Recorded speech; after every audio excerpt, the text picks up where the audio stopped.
And Rick Ross and his team look to be so desperate to the point that now they're literally offering discounts for any type of seat, with them offering a buy one get 50% off. And with this now occurring to Rick Ross, a lot of people are thinking that the reason as to why he is falling off so bad is because he has been dissing Drake nonstop. For example, in a recent interview, he literally called out Drake and said that his brand new album Iceman was horrendous. Yo, that line happened to come true crazy. He said I was Aiden Ross's stream before Aiden Ross had ever streamed. Boy, yo, Ross's streams looked a little crazy this week, huh?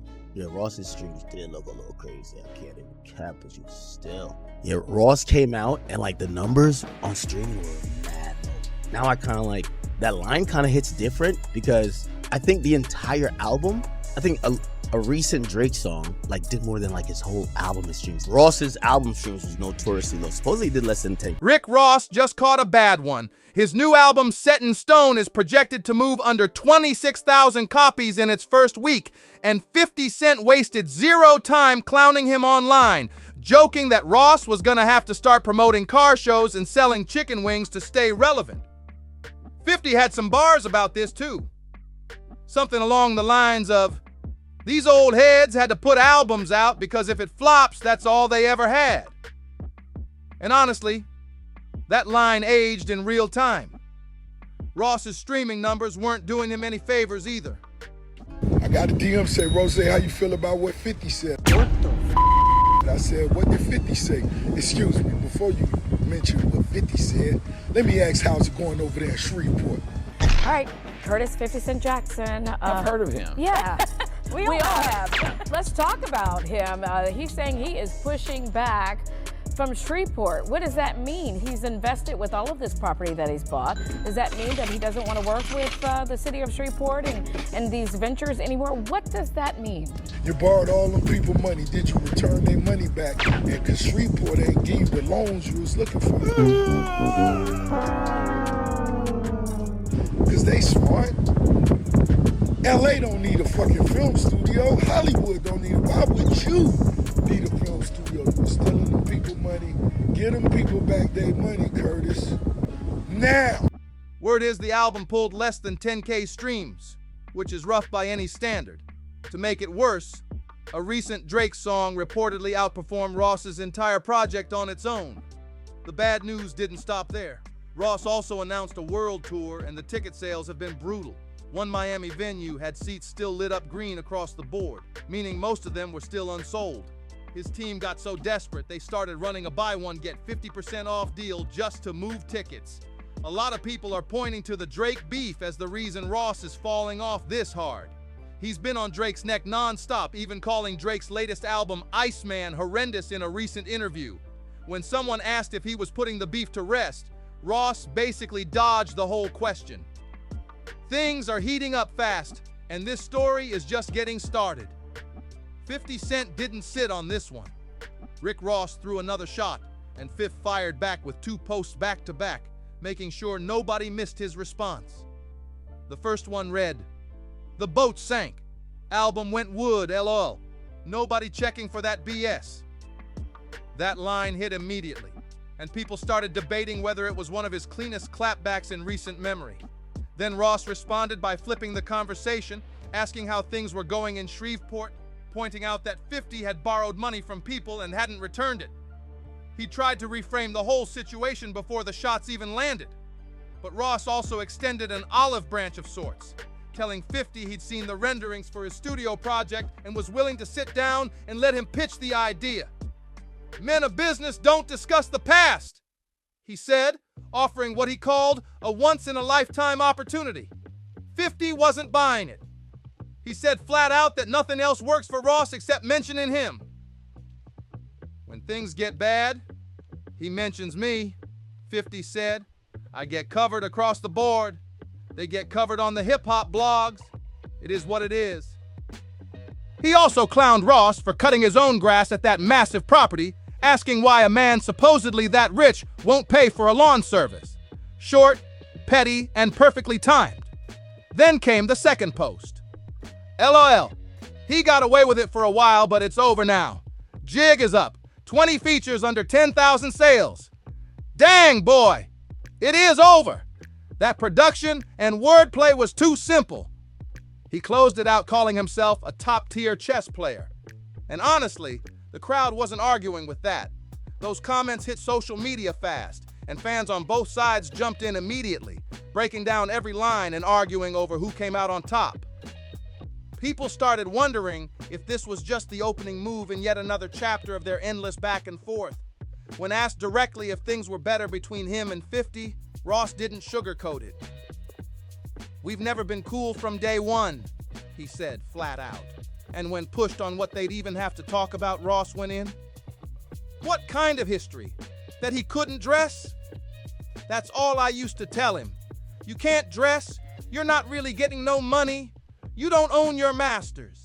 Eminem saved you. Dr. Dre saved you. Rose did it himself." Then Ross pivoted to business, announcing his 12th album and making it clear he operates by his own rules. The industry has changed, and guess what? As a boss, you put the number up there. This is what we gonna do, just to do business with me. I've sold records, nigga, for the last 20 years. You know what I do, not just for myself, but the entire brand. Rose paid. I pray y'all niggas get paid before the album come out, nigga, because when you put the album together, that's the work. "My album comes out, I'm already paid before the album drops," he said. "As a boss, you put the number up there. This is what we're gonna do just to do business with me."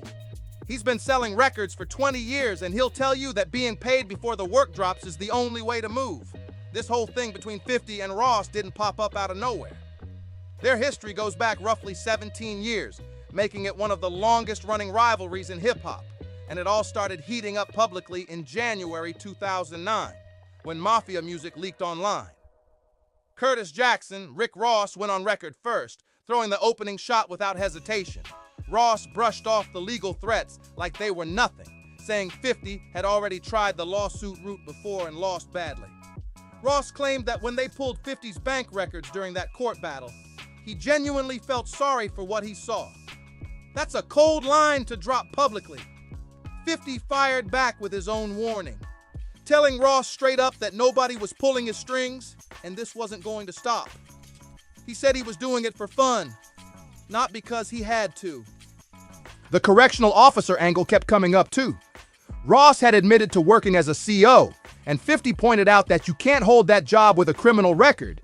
Yet Ross was still dropping drug dealer bars in every verse. Here's the wild part though, even with all of that going back and forth, the beef never fully dies. Some years it's a few shots, other times it goes quiet, but it never completely disappears. Ross even got on a podcast with Joe and Jada and started talking about how they dress differently, move differently, come from different worlds.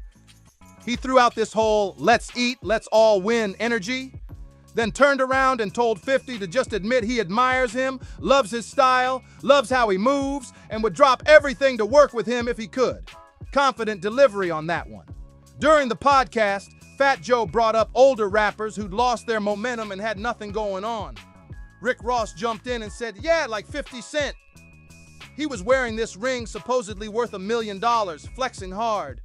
Fat Joe shut it down fast, telling him, nah, that ain't who I'm talking about. We ain't doing that. Jackass was off to the side laughing, and Ross kept pushing. He said something like, yeah, I could just take this, basically threatening to smack somebody with $1 million ring. Fat Joe had to check him again. Bro, you doing too much. You reaching. That's not what I'm talking about. Ross kept going anyway, eventually sliding in a shot at Uncle Murder, making a comment about the two-tone forehead. And here's the thing. Every few months, a new exchange pops up and fans are right back to watching every move these two make. There's always a feeling that another response is just one interview away. Ross himself admitted it. He said certain artists keep taking shots at 50 because it generates energy for them. He said 50 had big records when the biggest producers and artists were around him building those songs together. Now, without that, Ross's point was, that's why you can't make nothing right now. Their whole relevance depends on keeping this going. 50 fired back with, Curtis, Curtis, Curtis, you so infatuated with my lifestyle. These two aren't letting anything slide. Social media, interviews, public appearances, It doesn't matter where it happens. They've both made it clear they're always ready to answer back. Nearly 2 decades into this thing, and every new move still sends the internet into a frenzy. Lately, the tension has been cranking up again. Ross was out there riding high, hyping his project and soaking it all in. Pops ain't boy, biggest in the mother. He was loving every second of it. I love the interviews. I love the vibes. Love the DJs. That's what we do it for. He was calling it Album of the Year, telling fans to stream it, buy the vinyl, grab the merch, the whole victory lap. Meanwhile, 50 was staying surprisingly quiet. Ross had been tossing little shots his way for a while, but 50 wasn't biting the way people expected. Most of the online chatter pointed to Ross continuing to bring up personal stuff, while 50 seemed content to let it breathe, at least for the moment. Then came the interview with Dion Cole.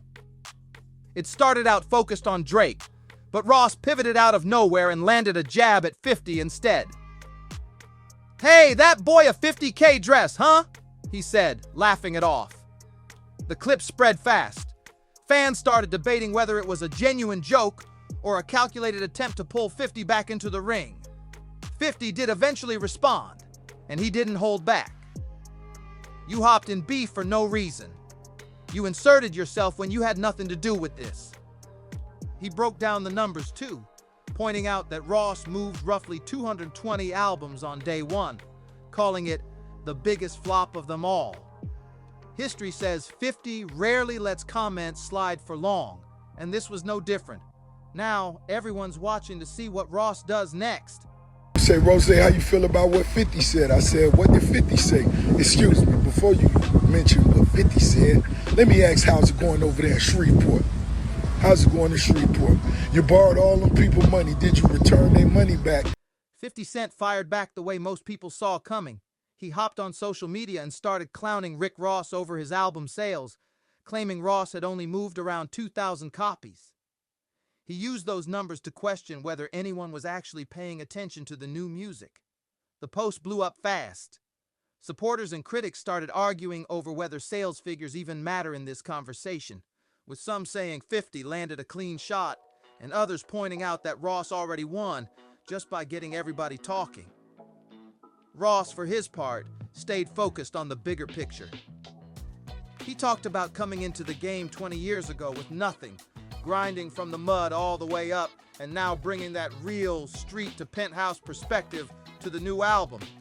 He said when he was talking about the White House and buying back the block on his first record, he was already speaking real estate. It just took time for people to see it play out. On the mindset side, Ross made it clear he's not operating the same way he was back then. "I got a $500 million mindset now," he said. "When you hit one, you know you can reach 10. Hit 10, you can chase 100. Hit 100, nobody can stop you from getting to 1 billion. Both of these guys have built real legacies, loyal audiences, and a long history of going at each other whenever the moment calls for it. That's exactly why every single exchange between them becomes a whole event. Fans break down every word, every post, every interview. The rivalry isn't fading anytime soon, and whenever one of them steps up, everyone's already watching to see what comes next. None of this is new territory for either of them. Public beef, bold comments, viral moments, it's all part of a strategy they both understand. Every time one of them says something, social media blows up and that noise pulls more attention toward their music and their brands. Rick Ross has never been quiet about taking shots at other artists when their projects underperform. So when the spotlight flips back on him, a lot of people see it as the same energy he's been putting out. That's just how competition works in hip-hop. Here's the thing though, public clowning doesn't actually tell you whether the music is good or bad. Those are two separate conversations. Fans know how to separate the drama from the songs, and plenty of people are streaming regardless of what's being said in the headlines. The music business isn't what it used to be either. Moving huge numbers is genuinely hard now, especially without a major label pushing your project across radio, playlists, ads, and interviews around the clock. Strong albums can fall short on sales simply because the promotional machine wasn't behind them. Low numbers alone don't tell the full story. From what people have been saying, Rick Ross's latest album has actually pulled solid feedback from listeners who sat down with it, which proves that commercial performance and quality aren't always connected. The jokes are one thing, but the music deserves to be judged on its own terms. Rick Ross built his reputation on calling people out whenever their numbers disappoint, so nobody should be shocked that 50 Cent fired back in the same style. That's just how this rivalry works, and fans have come to expect it. That said, sales figures don't capture everything. Ricky Rose album, boy, they better, hey, and when y'all review Ricky Rose album, hey man. Plenty of artists put out quality music that never gets the push it needs from major platforms, yet those projects still build loyal followings. Sometimes the smaller releases actually sound better than the big mainstream drops. Judging a project purely by charts leaves out more than people realize. The Shreveport situation is a whole different conversation. 50 has been putting real money into that city, with plans tied to a major film studio, and he's been publicly vocal about problems affecting the waterfront area, pushing for delays and issues to get addressed. He's also kept bringing events and festivals there, making it clear this isn't a short-term play. By his own account, he sees Shreveport as a serious destination for film production and entertainment, and the right investments could attract more productions and create new opportunities for the area. The logic behind owning a studio makes sense too. Instead of renting locations for every project, you've got one central space where movies, TV shows, and other productions all run under the same roof. That cuts costs and keeps everything more efficient. Larger facilities can run multiple projects at once across different sound stages and editing suites, and it gives creators the flexibility to build custom sets and manage their schedules without relying on anyone else. That's a big part of why successful studios tend to become long-term plays rather than quick cash grabs. The Shreveport project may still have a lot of moving parts, but it's easy to see why a permanent production hub would be attractive if everything lines up right. That said, 50 Cent has been pretty vocal about the friction surrounding it, and those public comments kept the city in the spotlight. Rick Ross didn't miss the chance to throw his own fuel on the fire. He questioned whether 50 even had the money to back his vision, saying, "Hey, you ain't got the paper for it. You ain't got the money." That one comment immediately shifted the conversation from music to business and gave fans plenty to debate. Whether Ross was on point or just stirring the pot is something people are still arguing about. But that's kind of the whole thing with these two. Every public exchange finds a new angle, and every comment ends up trending. These guys have been trading shots for years. Just when it looks like things have cooled off, something pulls the conversation right back in. Music, business, interviews, social media, it doesn't matter, they always find a new arena to go at it in. That's exactly why fans stay locked in, waiting to see who makes the next move. Some people see it as real competition. Others think it's just both artists keeping their names in the daily conversation. Either way, whenever one of them speaks, the internet shows up. Drop a comment below and let me know where you stand on all of this. If you got something out of this video, hit that like button, subscribe, and pass it along to anyone who stays locked in on hip-hop news. It keeps the channel moving and the stories coming. Thanks for watching. See you in the next one.